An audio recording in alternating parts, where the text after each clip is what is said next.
మీ business ఏదైనా మీ ఊర్లో promotion చేయాలంటే అది సుమన్ టీవీతోనే సాధ్యం. ఇప్పుడే సంప్రదించండి. చేపలు పట్టడాన్ని మామూలుగా చేపలు ఫిషింగ్ చేయడాన్ని ఒక గాలంతోనో లేకపోతే వలలతోనో పడుతుంటారు. కానీ ఈ గ్రామస్తులు మాత్రం బ్యాటరీ సాయంతో వచ్చిన విద్యుత్ తో చేపలు పడుతూ ఔరా అనిపిస్తున్నారు. ఈ చేపలని వినూత్నంగా ఆలోచన ఎలా వచ్చింది అనేది, ఈ చేపలు ఎలా పడుతున్నారో లుక్కేద్దాం పదండి.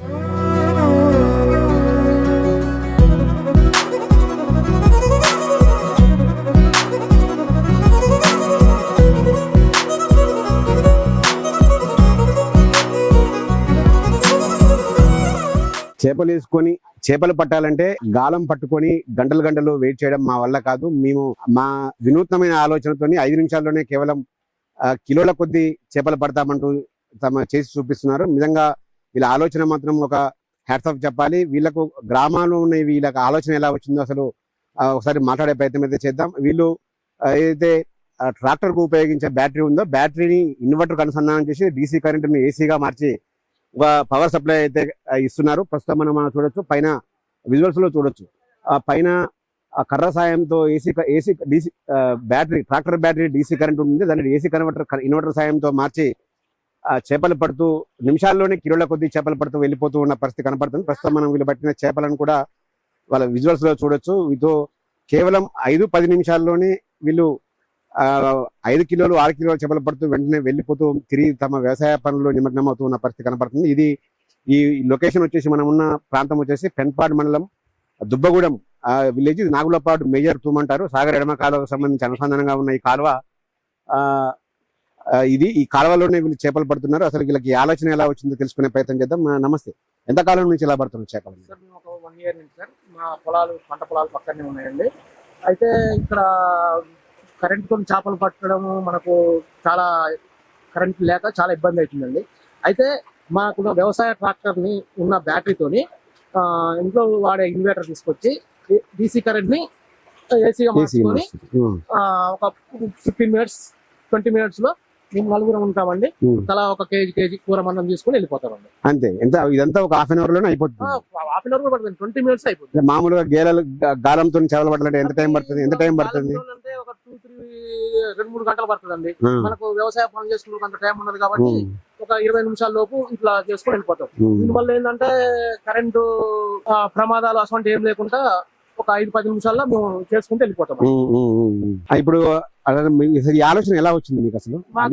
మామూలుగా ఈ కరెంటు నుంచి తీసుకుంటే మాత్రం ఒక థెఫ్ట్ కేసు అవుతుంది. అవునండి. దాని బారిన నుండి తప్పించుకోవడానికైనా లేకపోతే కరెంటు సౌకర్యం లేక? కరెంటు సౌకర్యం లేక, అందులోని కరెంటుతో బట్టి ప్రమాదాలకు గురి కావడం, ప్రాణాలు వదిలించుకోవడం కంటే ఈ ట్రాక్టర్ బ్యాటరీతో మాకు చాలా సౌకర్యంగా ఉంటదండి. అంటే మీకు కరెంట్ షాక్ ఏమనిపిదా? వాటర్ లో పెడుతుంటాం కదా, చేపలు మీకు మనుషులకు చేపలు కూడా చనిపోవండి. చూడండి, ఇది కూడా చనిపోలేదు. ఏంటంటే కొంచెం బ్రతికే ఉంది, సుఖ ఎక్కువ ఉంటది అనమాట. ఈ లోపు ఎమ్మటి తీసేసుకొని బ్యాగులు వేసుకుంటారు. ఎన్ని రోజులకు ఒకసారి పడతారు ఇలా మీరు? ఇంకా మాకు ఇక్కడ ఉంది చేప.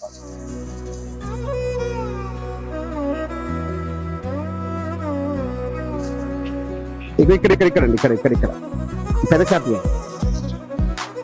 ఇక్కడ ఉంది.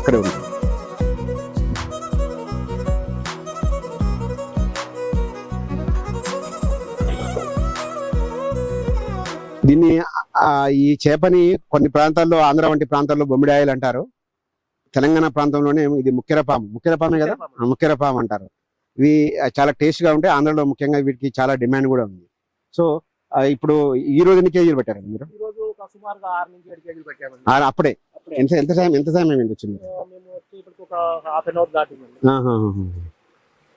అయితే అంటే అమ్ముతా అంటారా లేకపోతే మీ ఇంటి అవసరాల కోసం? ఓకే. నిజంగా ఈ అమేజింగ్ మీకు ఇచ్చిన ఆలోచన ఇది. చూడొచ్చు మనము. ఇంకా వాళ్ళు ఇక్కడ చేపలు పట్టిన చేపలన్నీ కూడా తీసేసి అందులో బస్తాలో వేసుకుంటున్నారు. ఒకసారి ఆ బస్తాలో ఎన్ని చేపలు ఉన్నాయో కూడా మనం చూద్దాము.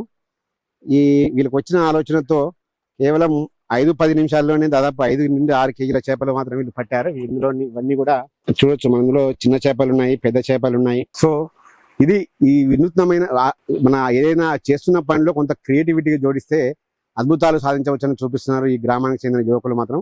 కేవలం 10 నిమిషాల్లోనే చేపలు పడుతూ అబ్బురపరచడమే కాదు, వాళ్ళు కూడా తమ ఇంటి అవసరాల కోసం, తమ తినడం కోసం కూడా వాళ్ళు వెంటనే అర్ధగంటలోనే పని ముగించుకొని ఇక్కడి నుంచి వెళ్ళిపోయిన పరిస్థితి కనపడతా ఉంది. నిజంగా వీరికి వచ్చిన ఆలోచనకైతే హ్యాట్స్ ఆఫ్. ఫిషింగ్ లో చాలా వరకు కూడా ఇటువంటి వినూత్నమైన టెక్నాలజీని ఉపయోగించి వీళ్ళైతే ఒక అద్భుతం చేస్తున్నారు. ఫిషింగ్ లో మరొక ఒక బజును మాత్రం వీళ్ళంతా క్రియేట్ చేస్తున్న పరిస్థితి ఉంది ఈ గ్రామానికి సంబంధించిన. మరో వీడియోతో మరోసారి కలుద్దాం. నమస్తే.